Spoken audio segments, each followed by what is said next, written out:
Good morning, dear student. We are discussing about the topic ecosystem, in which we already study about the definition of the ecosystem, type of the ecosystem, and composition of the ecosystem, and function of the ecosystem. In the previous class, we discussed about the function of the ecosystem, in which we study about the ecological pyramid, food chain, and energy flow, food chain. And now today in class we're going to study about the food web. What is the means of the food web? In previous classes we study about that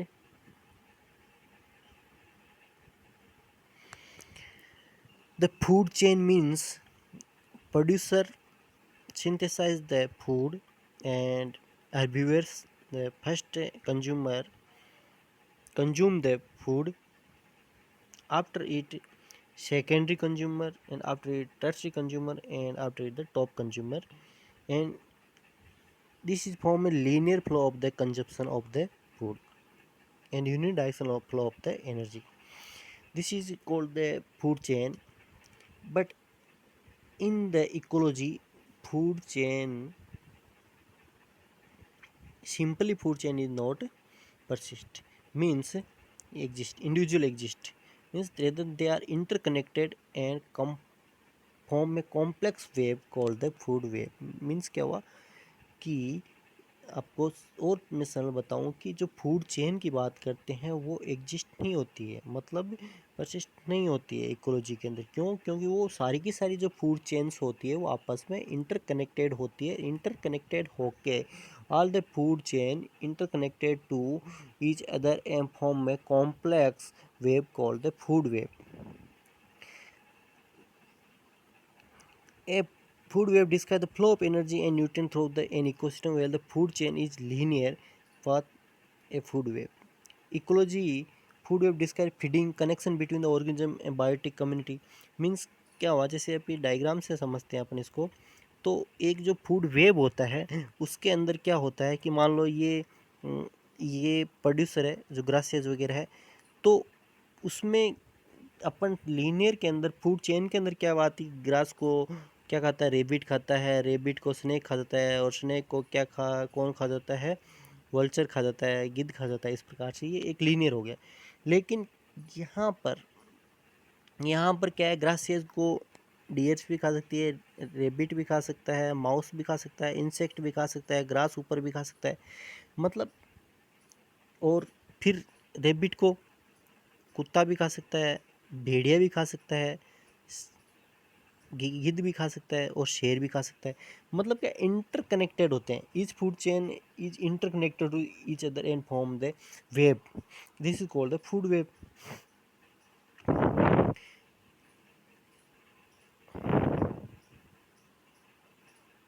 तो ये वापस वही बता रहा है कि इसके अंदर जो फूड चेन्स होती है उसके अंदर क्या होती है, प्राइमरी कंज्यूमर्स होता है, फिर ट्रॉपिकल लेयर जो होती है वो उसके अनुसार अकॉर्डिंग टू ऑर्गेनिज्म होते हैं वो पाए जाते हैं, है ना।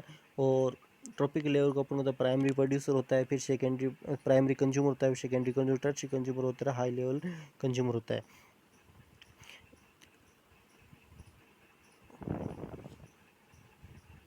इसके अंदर ये बता रहा है कि जो एरो है ये किसको वो की वही बात बता रहा है वापस इस पैराग्राफ के अंदर कि प्राइमरी प्रोड्यूसर क्या होता है, फूड को सिंथेसिस करता है, फूड की सिंथेसिस के बाद कौन है, प्राइमरी कंज्यूमर इसको रिसीव करता है, गेन करता है, उसे एनर्जी यूटिलाइज किया, फिर सेकेंडरी कंज्यूमर होता है, फिर टर्शरी कंज्यूमर होता है, उसके बाद क्या होता है, उसके बाद क्या होता है, टॉप कंज्यूमर होता है ना। इस प्रकार से यूनिडायरेक्शनल फ्लो एनर्जी का होता रहता है। और लेकिन ये फूड सिंपल फूड चेन्स होगी, लेकिन फूड वेब की बात करें तो all the food chain interconnected to each other and form a complex web, this is called the food web.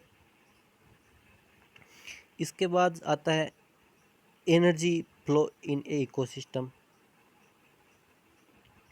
Energy flow in a eco system, and ecosystem के अंदर energy का जो ट्रांसफर होता है, डिस्ट्रीब्यूशन होता है, जो थर्मोडायनेमिक्स के लॉ के अनुसार होता है, और activity of an organism is needed energy. प्रत्येक जीव को अपनी एक्टिविटी को कंप्लीट करने के लिए आपको पता है एनर्जी नीड होती है।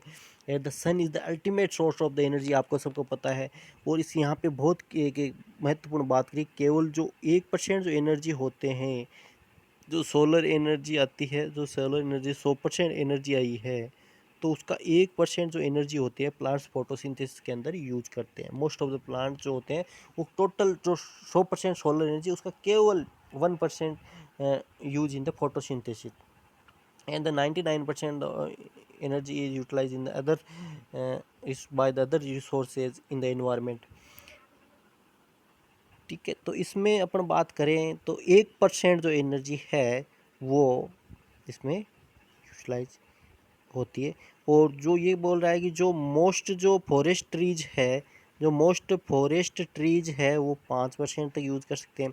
और इसके अंदर ये बता रहा है कि जो 1% एनर्जी है उसकी भी जो 19% जो एनर्जी है वो कौन यूज़ कर लेता है, एक्वाटिक प्लांट्स यूज़ करते हैं। मतलब जो ज़्यादातर फोटोसिंथेसिस होती है वो किस में होती है, एक्वाटिक प्लांट्स की होती है। 1% एनर्जी जो सन से आती है, केवल टेरेस्ट्रियल जो प्लांट है केवल 10% फोटोसिंथेसिस में यूटिलाइज करते हैं, और 90% जो फोटोसिंथेसिस के अंदर जो एनर्जी यूटिलाइज होती है वो एक्वाटिक प्लांट्स की होती है। एक्वाटिक प्लांट डायटम्स होती है, एल्गी होती है, आपको पता ही है ना। Rest of the energy by the use by the plant, terrestrial plants. इसके बाद बात करते हैं ऑल द पोटेशियम energy of the plant material eaten not converted into flesh of herbivores, a part of an excreted undigested food, another part of the by lost over the respiration. तो जो पोटेशियम energy जो use की है, जो solar energy, उसको chemical energy के अंदर कन्वर्ट करके जो हर्बिवरस है उसके अंदर वो टोटल एनर्जी को अपने अंदर स्टोर नहीं कर सकता। उसके अंदर 90% जो एनर्जी होती है वो लॉस्ट हो जाती है by the indigestion of the food, another part lost in the respiration, and another part in lost in the other mechanism of the body. So means in only 10% energy utilized and 90% energy lost in the other activity. The process repeat secondary consumer level and so on, यही process secondary में होता है। इस प्रकार से क्या होता है, जब अपन प्रोड्यूसर लेवल से consumer level, top consumer level तक जाते हैं तो एनर्जी का जो लेवल होता है, एनर्जी की अमाउंट होती है वो डिक्रीज हो जाती है ना। इसके अनुसार क्या होती है, अब आता है लॉ ऑफ 10, इसमें बताया गया कितनी एनर्जी लो हो जाती है। सिंपल सी बात है, देखिए इसको समझ लेंगे। लॉ ऑफ 10 के अंदर मान लो प्लांट ने 100 किलो कैलोरी ऊर्जा बनाई है प्रोड्यूसर ने, ठीक है। अब कोई इसको कोई प्राइमरी कंज्यूमर यदि इसको खाता है, यदि प्राइमरी कंज्यूमर इसको कोई खाता है तो उसके अंदर केवल 10% एनर्जी ट्रांसफ़र होगी। मतलब कितनी होगी, 10 किलो कैलोरी उसको मिली, ठीक है। इसके बाद बात करते हैं कि इसको जैसे खरगोश ने खाया, खरगोश को मान लो कुत्ता खा गया, डॉग खा गया, तो डॉग के अंदर कितनी, इसकी 10% ट्रांसफ़र होगी, है ना। इसकी 10%, इसकी 10% ट्रांसफ़र होती है तो कितनी होगी, 1 किलो कैलोरी, है ना, 1 किलो कैलोरी। अब मान लो कुत्ते को कोई शेर खा गया तो उसके अंदर एक, इसकी 10% तो कितनी होगी, 0.1%। इस प्रकार से क्या होता है, मतलब 10% एनर्जी ट्रांसफर होती है, ट्रांसफर, और 90% एनर्जी होती है वो यूटिलाइज कर लेता है डिफरेंट एक्टिविटी के अंदर, लॉस्ट हो जाती है उसके अंदर। तो केवल 10% जो एनर्जी होती है वो जब अपन हर्बिवोर से कार्निवोरस को जाते हैं तब ट्रांसफर होती है। जो टॉप लेवल का जो कंज्यूमर होता है उसके अंदर जो एनर्जी लेवल होती है वो बहुत ही कम पहुँचती है। तो इसका मतलब क्या हो गया, इसका मतलब ये हो गया कि जो सबसे ज़्यादा टोटल एनर्जी होती है वो किस में पाई जाती है, हर्बिवोरस के अंदर, शाकाहारी के अंदर। शाकाहारी फूड होता है उसके अंदर एनर्जी बहुत ज़्यादा मात्रा में पाई जाती है एज कम्पेयर टू द जो मांसाहारी भोजन होता है उसके अंदर ना, क्या। तो इसके अंदर क्या कहते हैं, इकोसिस्टम में there is then a constant flow of the transfer of energy from sun through the plant and plant entering animals. मतलब क्या अगर कांस्टेंट फ्लो होता रहता है, सही बात है, एनर्जी का कहाँ से, प्लांट, सनलाइट से प्लांट, प्लांट से जो एनिमल्स है इकोसिस्टम में।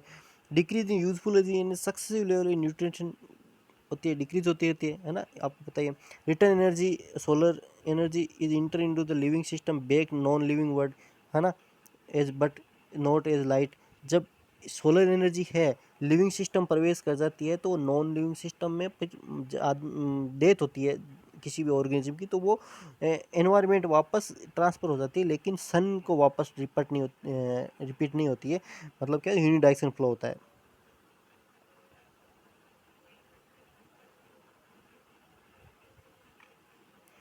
देखिए इसके अंदर ये बता रहा है, जैसे फ्लो बता रहा है कि यहाँ पे मान लो प्रोड्यूसर है, इसने सन एनर्जी यूज़ की है। तो यहाँ से देखिए, ये प्रोड्यूसर है, इसने sun energy, primary consumer, secondary consumer, tertiary consumer, ठीक है।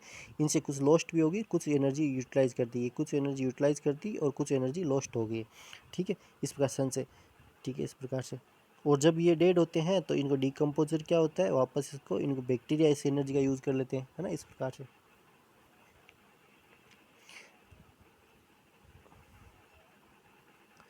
वापस वही बात बता रहा है, ये वापस रिपीट करना, flow of the ecosystem from the sunlight to the photosynthesis autotrophs through the herbivores, primary consumer, secondary consumer, tertiary consumer, and then goes to the energy to the top consumer and total biomass of organism. इस level ecosystem flow of energy greatly reduce at the successive level of nutrition, है ना, जो ऊपर जाते रहते हैं तो आपको पता है एनर्जी का लॉस होता रहता है according to law of 10 heat losses at each transfer of energy at this decrease the biomass of each level,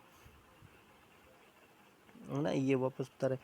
अब मॉडल्स ऑफ एनर्जी फ्लो, तो models of energy flow each ecosystem to expect of keep in mind, हमेशा energy flow in one direction, आपको पता है यूनिडायरेक्शन होता है, from producer to consumer, कोई दिक्कत नहीं है, आपको बताइए कितनी बार ऊपर हमने डिस्कस कर लिया। इसके बाद दूसरा जो लॉ आता है इसके अंदर आता है energy reduce at the producer to top consumer, है ना, मैक्सिमम प्रोड्यूसर के अंदर और maximum minimum in the top consumer, आपको पता ही है। जैसे टॉप अपन ला ऑफ 10% की बात करें तो जो एनर्जी होती है अपन जब प्रोड्यूसर से कंज्यूमर की तरफ जाते हैं तो उसका डिक्रीज होती जाती है। The producer consume fraction part of, वो वापस वही बात कर रहा है, 1 से 5% यूज़ करता है ना एनर्जी, और उसके अंदर most of the energy respiration के अंदर लॉस्ट हो जाती है by the plant use in their body formation के अंदर होता है। और herbivores consume eat they product then mostly part of the chemical energy convert into heat energy about 30% इसके अंदर हो जाती है। और अदर्स एक्टिविटी के अंदर तो होती है, जो अपन बता रहा है कि एक्टिविटी में 30% होती है। और रेस्पायरेशन तो कार्निवर्स के अंदर जो रेस्पायरेशन में एक्टिविटी में कन्वर्ट 60% होती है। इट मीन्स क्या होता है कि 90% किसी न किसी तरीके से 90% energy, some of the 90% energy lost in the animal and 10% remain and 10% energy transfer to the next consumer level. And ultimately मान लो किसी ऑर्गेनिज्म या किसी प्लांट्स की डेथ हो जाती है तो वो क्या हो जाता है, जो उसका डिके होता है, डिटोरिएटस या जो स्कैवेंजर है या जो डिकम्पोजर, उनके जो डिके होता है तो वो एनर्जी किनके द्वारा, उनके द्वारा यूज कर ली जाती है ना। तो इसका मतलब क्या हो गया कि जो एनर्जी का यूनिडायरेक्शन फ्लो हुआ है ना, प्लांट से आई, प्लांट से मान लो किसी जीव के अंदर आई और लिविंग ऑर्गेनिज्म डेथ हो गई, डेथ के बाद ये ऊर्जा किसको मिल गई, जो डिकम्पोजर उनको मिल गई। तो मतलब क्या हो गया, यूनिडायरेक्शनल फ्लो हो गया, है ना, एनर्जी फ्लो हो गया। किस प्रकार के, हमेशा यूनिडायरेक्शनल फ्लो होता है, ये बात है। इसके बाद ओडम ने इसके यूनिडायरेक्शन फ्लो को समझाने के लिए मॉडल प्रस्तुत किया था।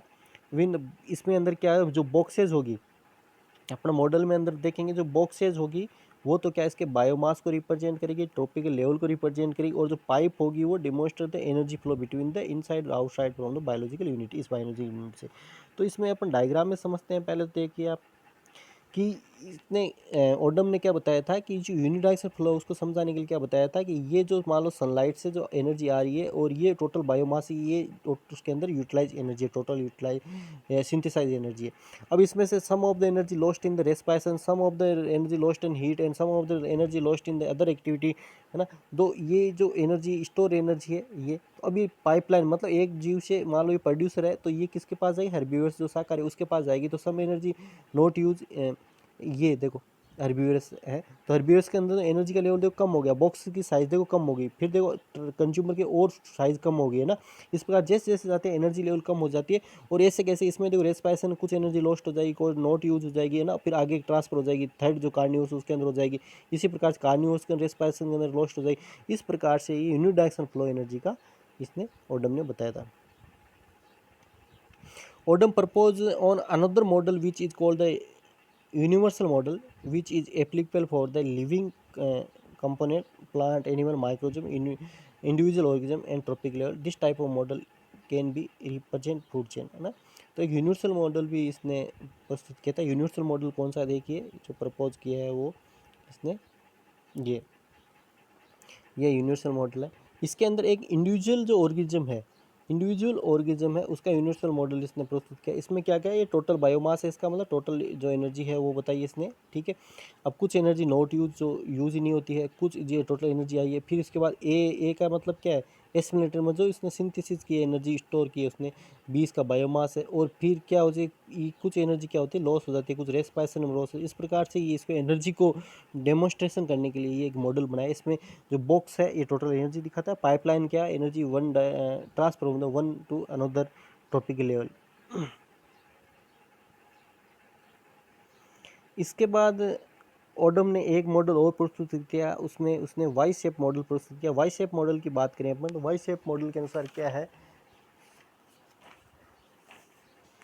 देखिए वाई शेप मॉडल क्या है। इसके अंदर क्या होता है कि इसके अंदर जो ये कोई प्लांट्स है, देखिए ये प्लांट्स है, इसने सनलाइट से एनर्जी ली, तो इसको क्या होता है, प्लांट्स को हर्बीवर्स भी खा सकता है और हर्बीवर्स को प्रेडेटर खा जाएगा। फिर इस प्रकार से एक चेन ये चल गई।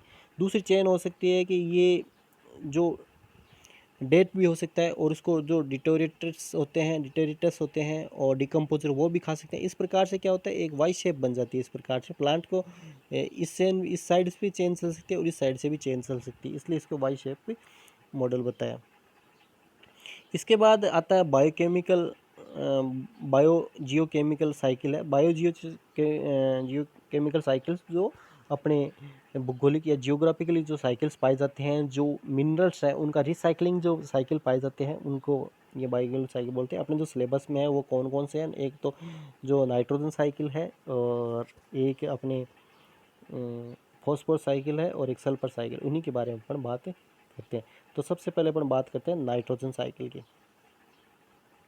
आपको पता ही है नाइट्रोजन 78% जो होती है एटमॉस्फेयर में पाई जाती है, और इस फॉर्म में पाई जाती है, ठीक है।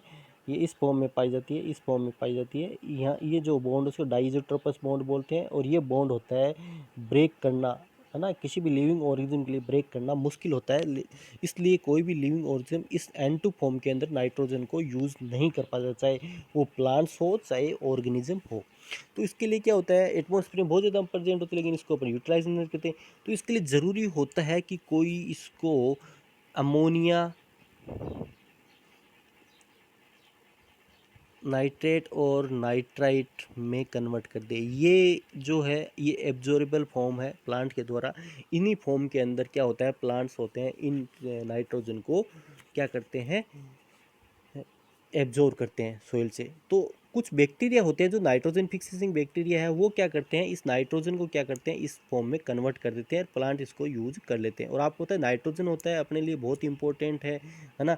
Finally incorporated in the protoplasm and amino acid and protein का मुख्य सोर्स होता है। Animals obtain protein through food chain, है ना, फूड चेन के द्वारा जो प्रोटीन्स ऑब्टेन करते हैं, there are extra nitrogen waste are converted into the ammonia by ammonifying bacteria, है ना। आपको पता है जो वेस्ट नाइट्रोजन तो अमोनिया में कौन अमोनिफाइंग बैक्टीरिया करेंगे, सोइल बैक्टीरिया, जिससे नाइट्रोसोमनास क्या करता है, कन्वर्ट अमोनिया को किस में कर देता है, नाइट्राइट में। और सुडोमोनास क्या करता है बैक्टीरिया, नाइट्रेट को नाइट्रोजन वापस कन्वर्ट कर देता है ना, डीनाइट्रिफिकेशन कर देता है। इस प्रकार की प्रक्रिया पाई जाती है। साइकिल देखो देखो, ये एटमॉस्फेरिक नाइट्रोजन है, आप देखना, सेकेंड, ये एटमॉस्फेरिक नाइट्रोजन है, इसको नाइट्रीफाइंग बैक्टीरिया क्या करेंगे, NO2 के अंदर कन्वर्ट कर दिया, और NO2 क्या हो जाएगा, NO2 क्या हो जाएगा, प्लांट्स के द्वारा यूज हो जाएगा। फिर प्लांट्स को कौन खाए, एनिमल्स खाएगा, और एनिमल्स के अंदर क्या हो जाएगा, जब उनकी डेथ होगी तो अमोनिफाइंग बैक्टीरिया क्या करेंगे, उसको अमोनिया के अंदर कन्वर्ट कर देंगे। नाइट्रिफिकेशन के द्वारा बैक्टीरिया क्या करते हैं, उसको NO2 के अंदर कन्वर्ट करेंगे। इस प्रकार से साइकिल चलता रहता है ना। और कई कई बार क्या होता है, डीनाइट्रिफिंग बैक्टीरिया होता है, उसको वापस N2 के अंदर भी कन्वर्ट कर देते हैं। इसके बाद आता है फॉस्फोरस साइकिल। देखो, the major source of phosphorus आपको पता ही है, फॉसिल बोन होती है, हड्डियों के अंदर पाया जाता है, और जो रॉक्स होती है उनके अंदर पाया जाता है ना।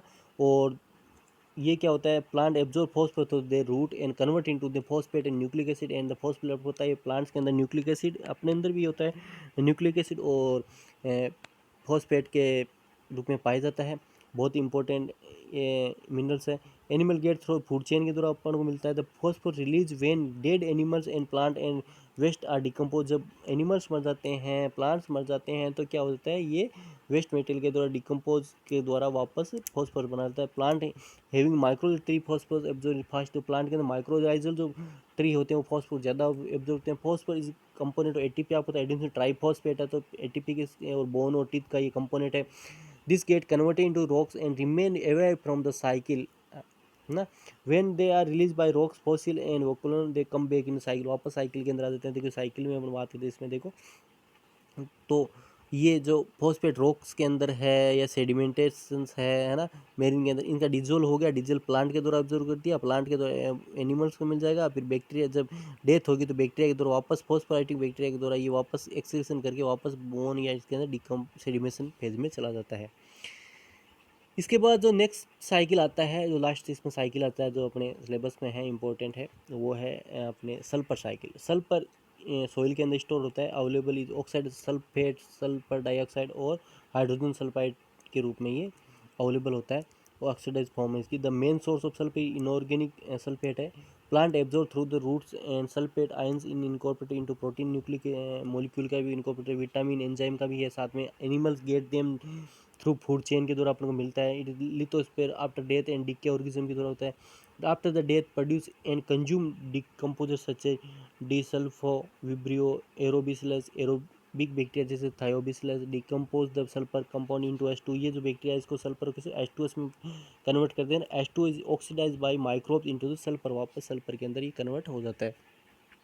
इसके बाद जो अपन बात करते हैं, बहुत इंपॉर्टेंट यहाँ पे बात आ रही है कि जैसे fungi such aspergillus neurospora help the composition of green and purple sulfur bacteria H2S in photosynthesis and use sulfur।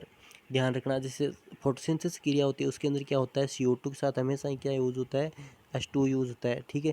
लेकिन यहाँ पर जो ये बैक्टीरिया बताए हैं कुछ, जो पर्पल सल्फर जो बैक्टीरिया, उसके अंदर क्या होता है फोटोसिंथेसिस के अंदर, यहाँ पे इसकी जगह क्या यूज होता है, सल्फर यूज होता है। ये हमेशा याद रहे, नीट के अंदर कई बार पूछा गया है। तो यहाँ पर क्या होती है, जब यहाँ पर इसमें ऑक्सीजन रिलीज होती है, तो यहाँ पर क्या होती है, सल्फर गैस रिलीज होती है ना। तो ये इस प्रकार से, तो आपको याद रखना है कि कुछ जो बैक्टीरियाज है, जैसे ग्रीन और पर्पल सल्फर जो बैक्टीरिया है, H2S यूज करते हैं, H2S गैस यूज करते हैं फोटोसिंथेसिस में, एंड सल्फर का यूज करते हैं, ठीक है। तो इस प्रकार से डियर स्टूडेंट, ये चैप्टर अपना पूरा हो गया है। इसके बाद जो अपन नेक्स्ट जो चैप्टर पढ़ेंगे वो पढ़ेंगे पोल्यूशन, एनवायरमेंटल पोल्यूशन की बात करेंगे। तो ये जो चैप्टर है इसको आप अच्छे से प्रिपेयर कीजिए सर, लॉकडाउन का सदुपयोग कीजिए, टाइम का सदुपयोग करते एक एक लाइन को ध्यान से पढ़िए और सारी चीज़ों का आप विशेष तौर से तैयार कीजिए, नीट के हिसाब से आप तैयार कीजिए।